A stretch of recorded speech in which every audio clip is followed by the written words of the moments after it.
This is where the point of inquiry should be concentrated, as opposed to constantly looking for validation through confirmations gained within an inventory that always automatically self-confirms itself.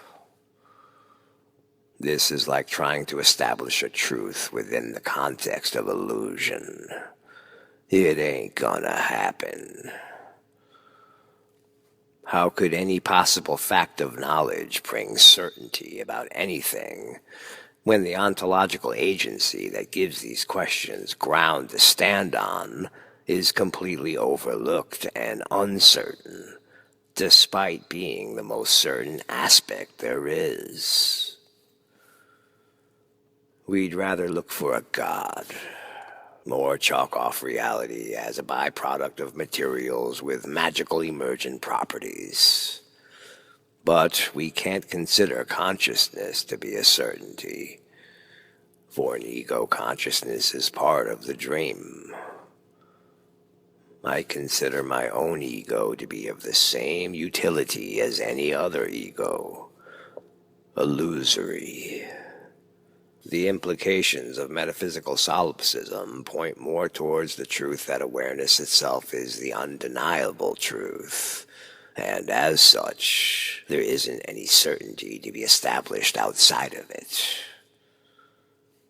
There isn't any outside of it. Just as there is no such thing as any person in the first place. So this can't be used as a mean to support objectivity, whether of the divine or the mundane. Awareness is therefore the proper axiom. Seeing this clearly, we can't use any phenomena of illusion to establish a truth about the overall nature of illusion, such as asking for a sign from the universe and getting it, or noticing omens or coincidences that seem to possess hidden allegorical meanings that seem to highlight the responsibility of God or materialism. Therefore, the experiences of any ego, where it seeks proof of something that it imagines as external to itself in an illusion, and then receives a confirmation, isn't indicative of all that much. For how could any dream phenomena, much less the ego's concept of a possible supreme deity or magical emergent materials within the dream, exist proper? Wherein does any such phenomena exist? This is where we confuse mental states as being actual places to occupy. And this is one of the contributing factors to the perplexity.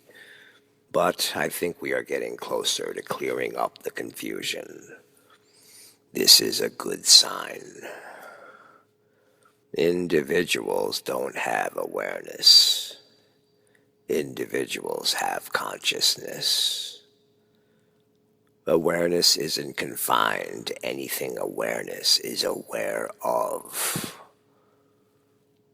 When this type of self-recognition is brought to the surface through lucidity, the clarity of the truth shows that the source of projections are the origin, not a world or a person, as worlds and people are also part of the projected stream. So all locations and identities are included within this stream.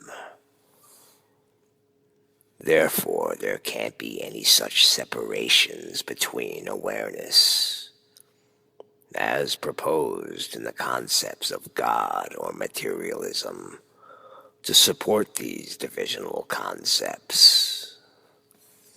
As such, they are only considered separate when one isn't aware that the whole of reality is of one mental projection. Remember, Enlightenment never happens to a person. Enlightenment is always from the person. In other words, you are not physical.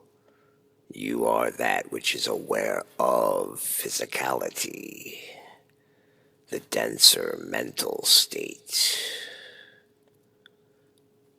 Herein lies the basic outline of metaphysical solipsism.